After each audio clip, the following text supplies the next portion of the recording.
आप देख रहे हैं सिटीजन वाइज, जहां हर खबर आपकी आवाज बनती है। जी हां, मैं उशब और आज हम आपके लिए लाए हैं सबसे ताजा, सबसे सच्ची और सबसे महत्वपूर्ण खबरें सीधे आपके शहर और देश से। तो बने रहिए हमारे साथ, क्योंकि यहाँ हर खबर है आपकी समझ के लिए और हर सवाल का जवाब है साफ साफ। तो चलिए शुरू करते हैं आज की ताजा खबरें। मिडिल ईस्ट में जारी तनाव के बीच एक नया बयान अब सियासी और कूटनीतिक हलकों में बड़ी बहस छेड़ रहा है। अमेरिका के उपराष्ट्रपति JD वैंस ने दावा किया है कि ईरान ने दबाव में आकर रणनीतिक रूप से रास्ता दे दिया, यानी उसने टकराव से बचने के लिए कुछ कदम पीछे खींच लिए। उनके इस बयान के बाद भारत समेत कई देशों में प्रतिक्रियाएं तेज हो गई। इसी बीच जाने माने इस्लामिक स्कॉलर मौलाना सज्जाद रशीदी ने इस पूरे मामले पर खुलकर अपनी राय रखी है और अमेरिका के दावे को सिरे से खारिज कर दिया। मौलाना साजिद राशिदी ने कहा है कि ईरान ऐसा देश नहीं है जो दबाव में झुक जाए, बल्कि उसने जो भी कदम उठाया है वो पूरी तरह रणनीतिक और अपने हितों को ध्यान में रखते हुए उठाया है। ये बुरी खबर ईरान के लिए नहीं है।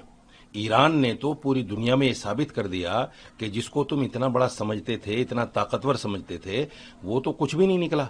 कहते हैं ना, खोदा पहाड़ निकली चूही। ईरान के लिए नहीं है। ईरान के पास तो इनकी ऐसी दुखती हुई रग है, स्ट्रेट ऑफ हुर्मुज, जब वो जितना दबाएगा उतना ही ये नीचे आएंगे। देखिए, अमेरिका समझौता नहीं करना चाहता। अमेरिका और इजराइल की फितरत में मुज़ाकरात के नाम पर, बैठक के नाम पर, बात करने के नाम पर धोखा लिखा है। वो सिर्फ धोखा करता है। इजराइल ने देखो फलस्तीन के नाम पर कितने धोखे किए हैं। उधर बात चल रही है, इधर बम गिर रहे हैं, इधर मासूमों को मारा जा रहा है, इधर स्कूल हॉस्पिटल्स तोड़े जा रहे हैं। ये सब कुछ इजराइल और अमेरिका की फितरत में है। और ये बुरी खबर ईरान के लिए नहीं है।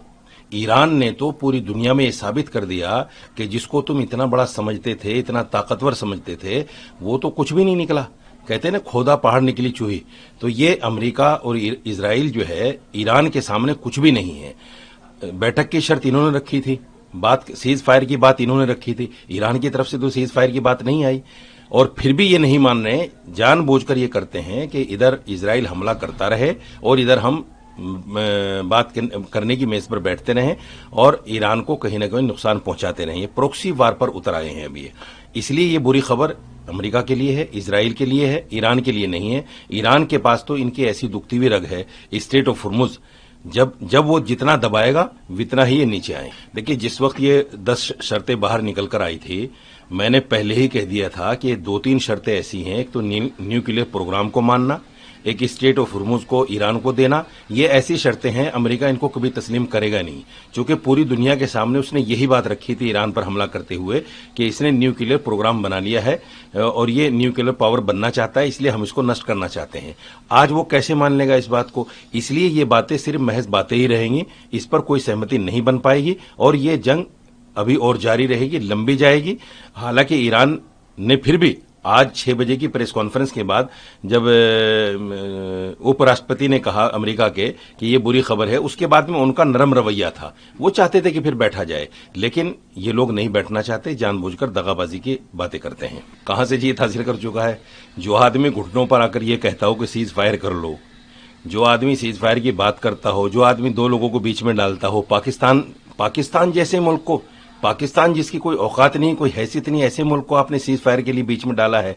आप इस्लामाबाद में मीटिंग करा रहे हैं, उस आतंकवादी देश में मीटिंग करा रहे हैं जिसको पूरी दुनिया आतंकवादी मानती है। हिंदुस्तान के अंदर वो क्या कुछ नहीं कर रहा है, अफगानिस्तान में उसने अभी क्या कुछ नहीं किया। ऐसे देश को आप बीच में लाकर सीज फायर की बात करते हैं और आप कहते हैं जंग जीत गए। जंग तो ईरान जीत गया दरअसल, और आप अपने हिजो मिटाने के लिए वो कहते हैं ना, खिसियानी बिल्ली खंबा नोचे, वो काम आपका है। और ट्रंप की बात की कोई औकात अब दुनिया में नहीं रह गई है।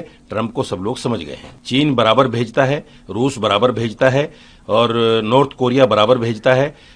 दूसरे, ईरान इतनी बड़ी पावर, इतनी बड़ी ताकत है मिसाइल की, ड्रोन की, उनके 20,000 का ड्रोन और अमेरिका का लाखों डॉलर का जो मिसाइल को मारने वाला सिस्टम है, वो खराब कर देता है 1 मिनट में। तो ईरान के सामने अमेरिका की कुछ भी नहीं चले। ये थी आज की ताजा खबरें। अगर आपको हमारी रिपोर्ट पसंद आई हो तो लाइक करें, शेयर करें और हमारे चैनल सिटीजन वाइज को सब्सक्राइब करना ना भूलें। मैं उशब और हम फिर मिलेंगे अगली खबरों के साथ, सीधी, साफ और आपकी आवाज के लिए। तब तक जुड़े रहिए सिटीजन वाइज।